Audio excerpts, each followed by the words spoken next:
Thank you for joining us on today's episode of Salt and Pepper Unleashed. This ain't your grandma's nursing home.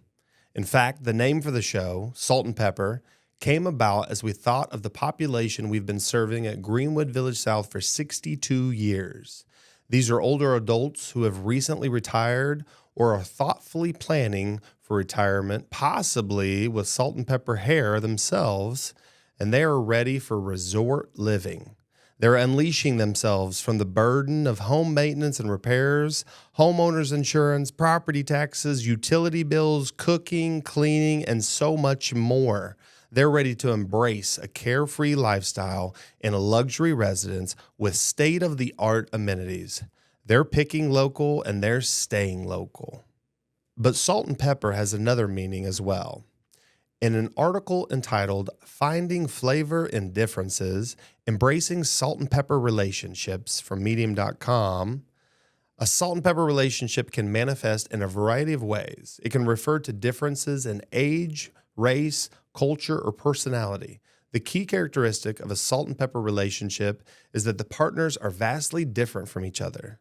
They may have different perspectives, experiences, or even values.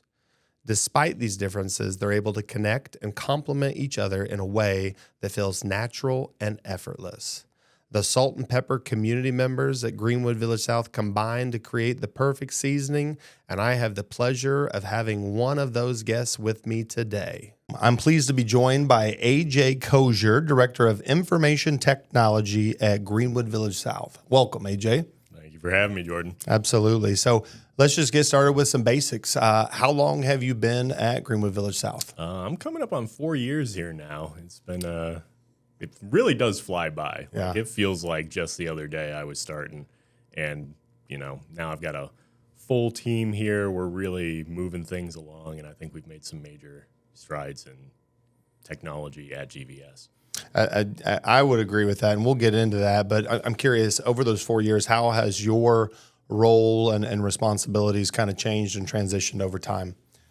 Well, it's ever evolving, and I think the biggest difference I've noticed is that the line between the business side of support and resident support has really started to blur and come down, just because as technology evolves, the things that benefit our residents might also benefit the business side of things, and there's just a lot of shared infrastructure that's going into future planning with the expansion and everything like that everyone is going to benefit from.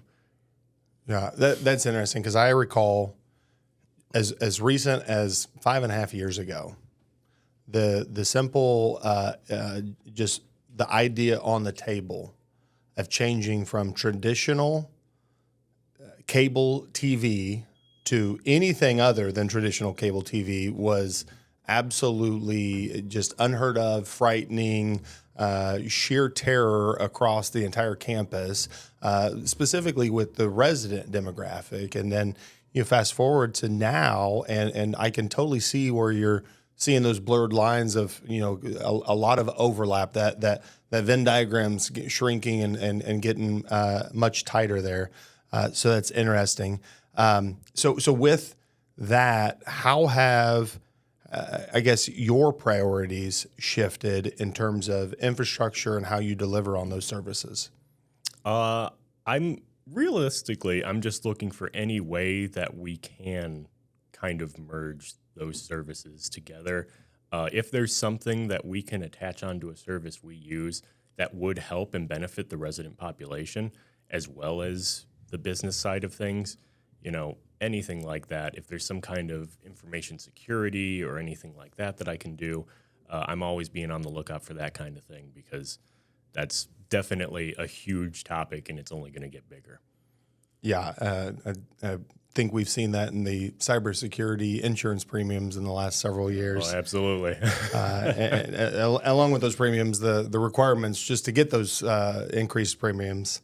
So with the kind of this silver wave coming of these baby boomers, I think in the next generation of seniors, we're going to see the age 85 and older population in the United States triple in that next generation. So the next 25 years. By 2050, tripling in population. So how is working with that demographic changed as they've become more technologically savvy over the last 5, 10, 15 years? And what do you anticipate those changes to look like in 5, 10, 15, 20 years from now? Well, there's going to definitely be major changes and a major increase in demand for IT support at that level.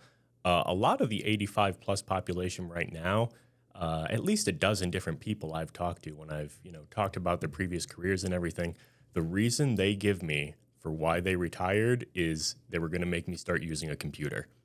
So these are people right now, our 85 plus population, who don't want anything to do with a computer. If you force them to have a flip phone, maybe that's as close as they'll get. So we're really going to see a massive increase in people who maybe, they still didn't grow up with the technology like kids today are. So they're not going to be quite as savvy with it as, retirees in 50 years are going to be.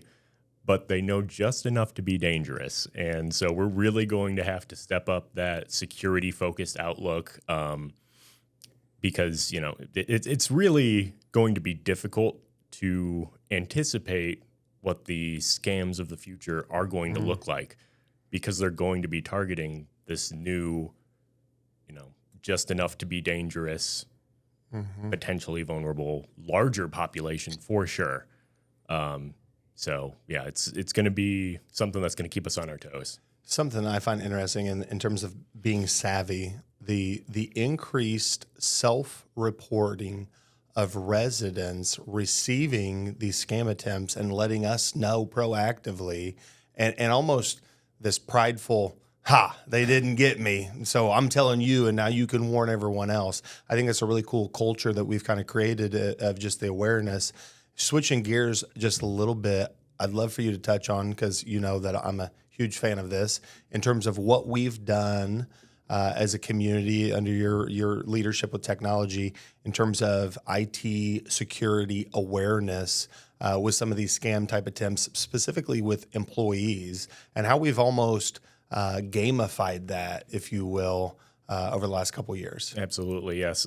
So when I first got here, there was no real information security policy or anything. It was just kind of, hey, be careful on the computer, I guess. That's so we implemented phishing training, live tests where I'll put together an email every month, sometimes twice a month if I'm feeling a little squirrely, and try and essentially trick staff into clicking a link, opening an attachment, and they have the option to either do that or report it. And if they do report it and it's the correct email, they get entered into a little drawing to earn some EI points, and they get a little game token just for reporting, even if they don't win.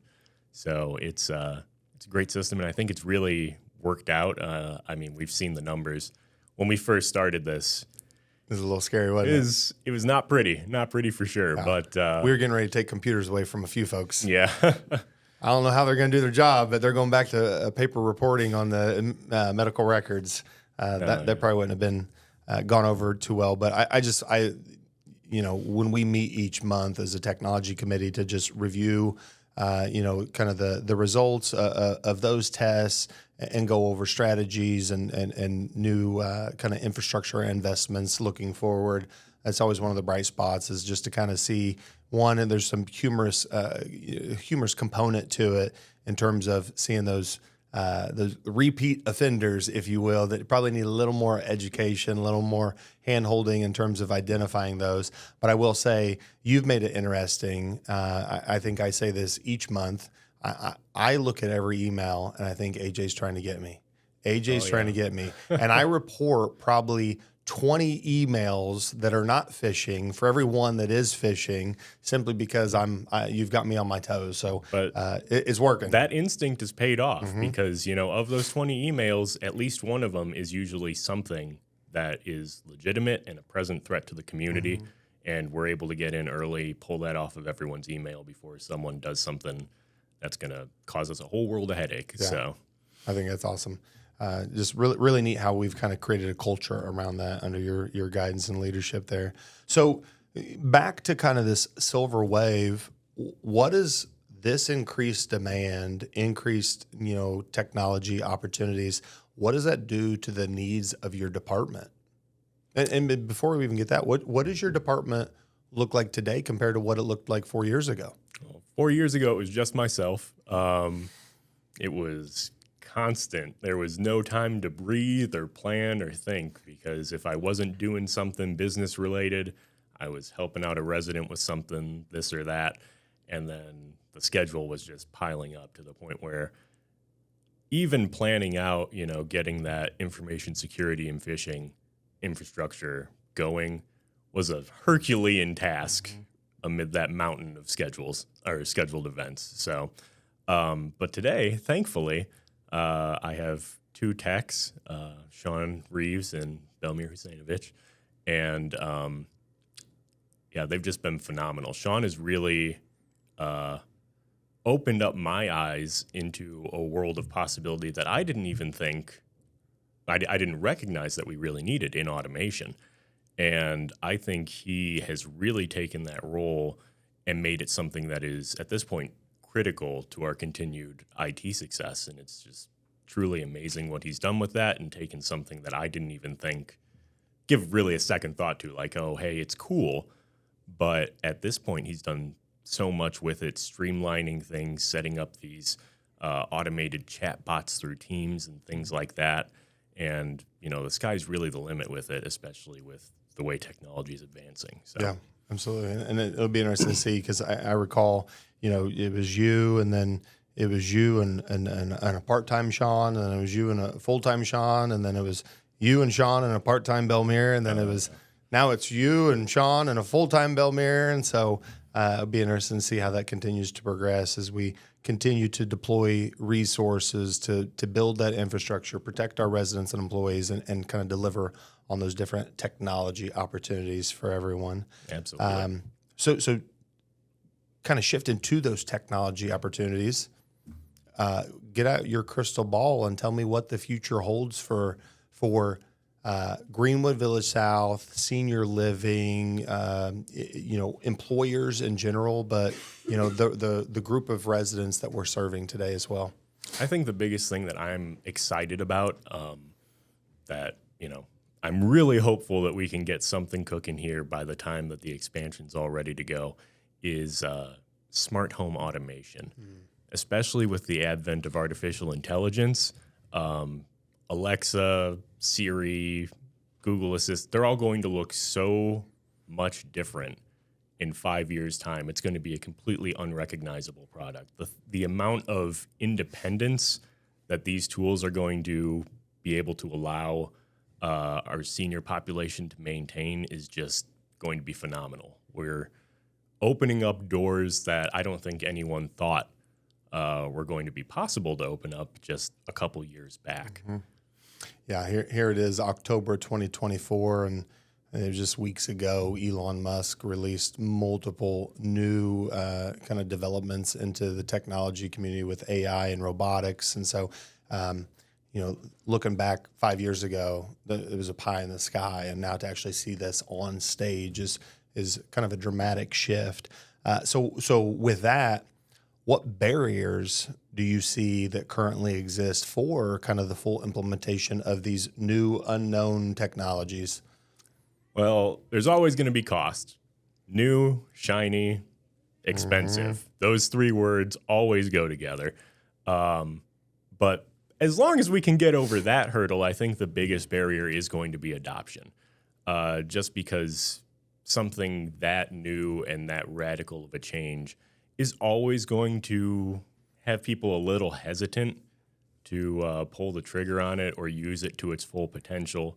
But that all just comes with education. As long as we can get in front of it and let everyone know exactly the capabilities of these tools, how to use them to their fullest potential, that's going to make a world of difference. Yeah, I think there's a really interesting balance in this kind of dichotomous approach of convenience that these smart technologies create, and the concept of Big Brother and privacy and security. And so I think that education piece and helping folks understand what data is going where and what it means to you as the user, I think is wildly important. And I think your adoption rate, drives exponentially up and to the right when you have that education and buy-in on the front end before the implementation. So I'm very happy to know that we've got a very intentional plan for that moving forward. Absolutely. And to add on to that too, that's also, it's a benefit security-wise as well, because the more people understand the way these products work and where their data is, what kind of data is being collected, the better they can protect it. Because if you don't know that, Amazon has this little piece of information about you, you hear about an Amazon breach and you've got no idea that that's included in that. Yeah. So it really just, the more, you can never have too much knowledge and information on these subjects. Absolutely. So before we get into kind of this elephant in the room topic of AI, I want to ask you, because we talked about this earlier about kind of those lines blurring of kind of the employer organizational needs and then the end user resident needs.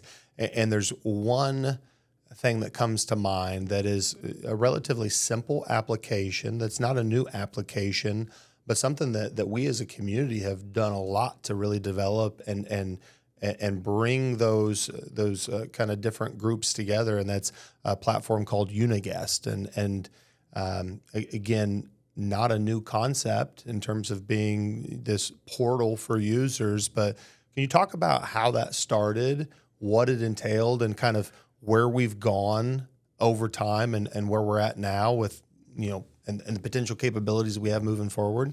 That was one of the bumpiest roads I've ever been on in my life. The start to finish to, thinking about getting a new community platform to ending up with what we have now. I wasn't even sure if it was going to happen at some points. It was wild how much thought, how many different quotes, how much time had elapsed. We ended up with this absolutely amazing platform that, credit where it's due. A lot of this effort, a lot of, the customization that we see today that is just phenomenal and so user-friendly compared to the base platform was done by our Director of Community Life Services, Megan Johnson. There is no way that we would have the platform we have today without her work. Yeah, she's been a huge champion of that and has continued to drive it. And then, as she continues to collaborate with other team members and more applications within that platform continue to be developed specifically for the users at this community, both on the service side and the resident side, I think is really amazing and truly is a scratch on the surface of what is possible with technology applications across the board today and let alone 5-10 years from now. Oh, absolutely. And, I know Megan has grand plans for where this goes. And currently residents can access, the directory. They can access a dining portal. They can access, their maintenance requests, just about anything that they want under the sun that you can do at GVS. Activities, everything is available through that portal. Well, and what I think is interesting, it's not just access, it's interaction. So there's some pieces where you're simply accessing information and learning.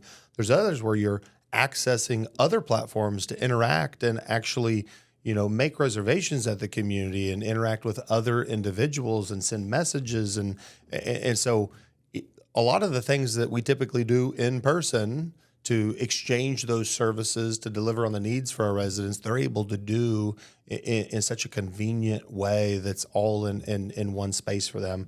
And seeing the usage of that platform and the number of individuals utilizing it, but the individual instances of use increase as dramatically as it has been just phenomenal. And you see that continue to tick up with each application that the team develops. So absolutely, really cool there. So, all right, I braced you, but this is time to get into it.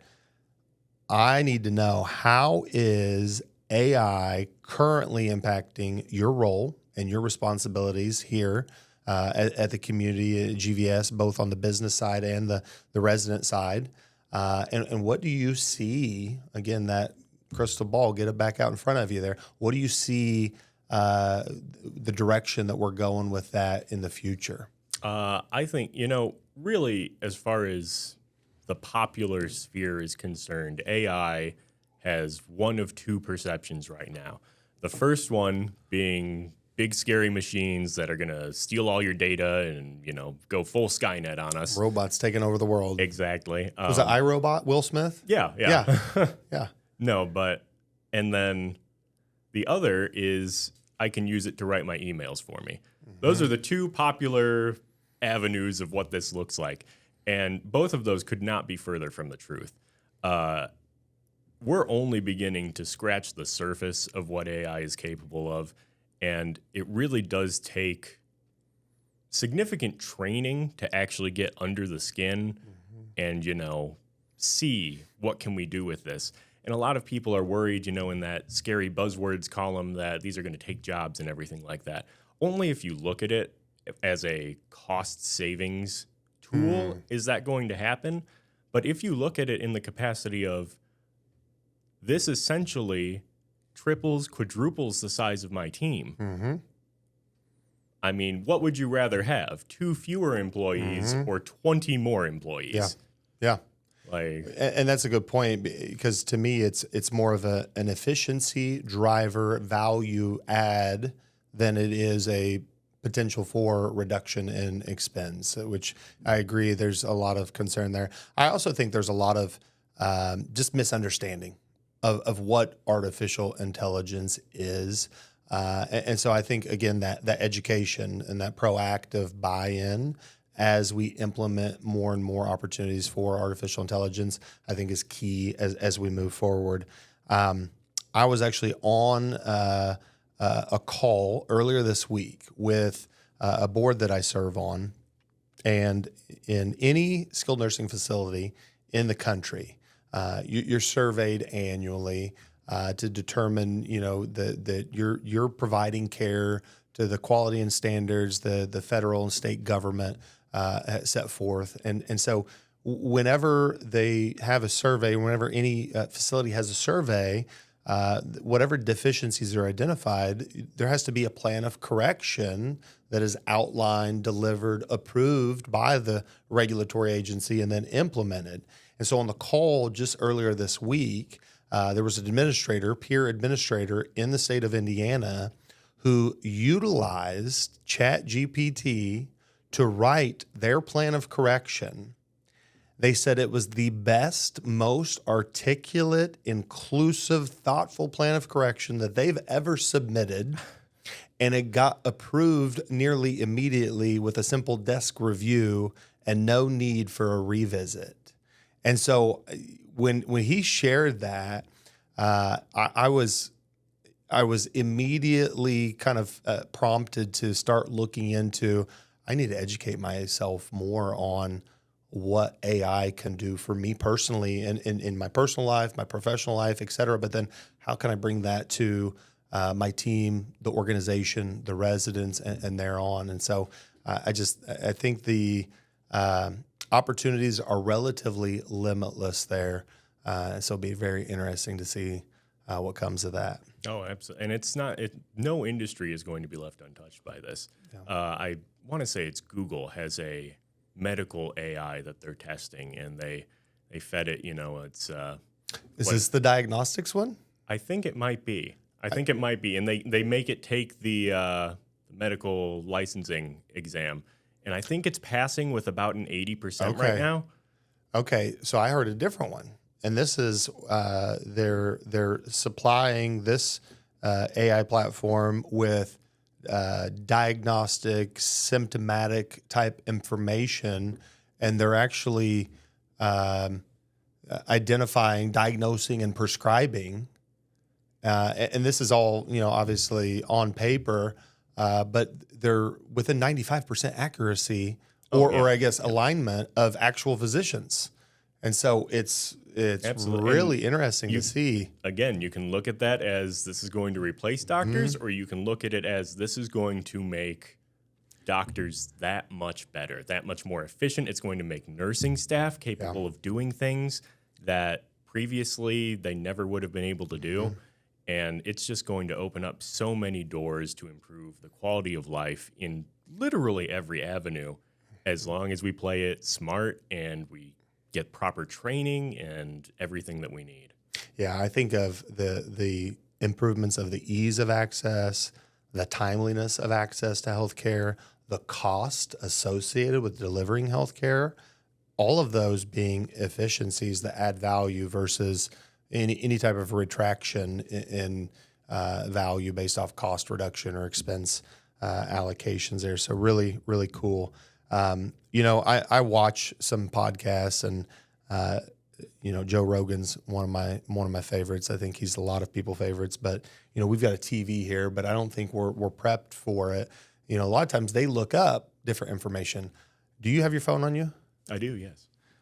I want to know, what did a 42-inch flat screen TV cost in 2010 versus 2024? And this is something that and then also the dimensions of those TVs. Because when you look at the progression of technology, the size of the actual hardware, the compatibility with other pieces of hardware and devices, the cost of them, the accessibility of them, it's just absolutely magnificent to see that change over time. And it's, flat screen TVs are like one of the cheapest things, in my opinion, right now when it comes to technology compared to just a few years ago. Absolutely. I'm looking here. I'm trying to find a 42-inch one. Well, I'm looking at a 37-inch LCD TV from, what year is this? Trying to find a year on here.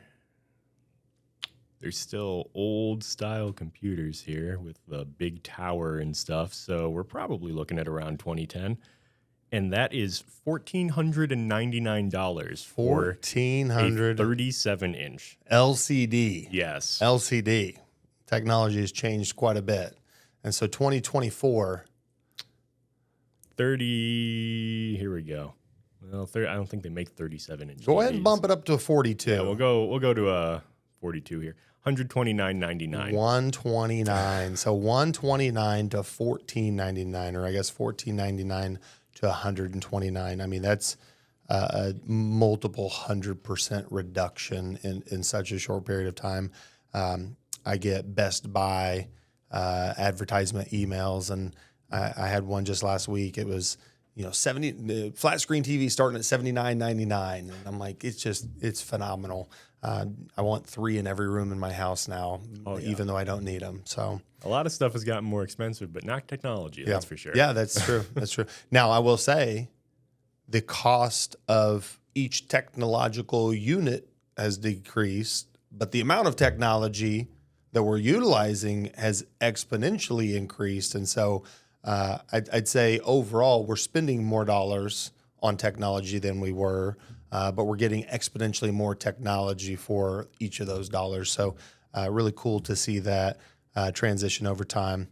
AJ, I've got one last question for you. Okay. Completely unrelated to technology.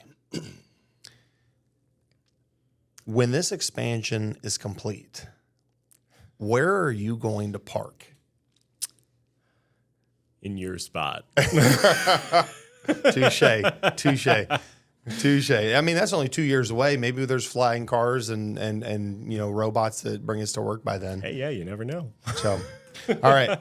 AJ, I've got one last question for you, completely unrelated to technology. Okay. If you were to be remembered for one thing, what would it be? I'd say for being kind. For being kind. Yeah. Elaborate on that a little bit. Just trying my best to, in any circumstance, be as good of a person as I can be. Yeah, I think that's a pretty good aspiration for everybody. And if I do say so myself, I think you're doing a pretty good job at it. So, Thank you. I appreciate that. all right. With that, we'll go ahead and close it out. Appreciate you coming on with us today and sharing about where we've been, where we are, and where we're going. And we'll probably be tapping you on the shoulder, bring you back on the show here in the future. I'll be looking forward to it, and I'll see you next week behind the camera. All right. Very good. Thanks.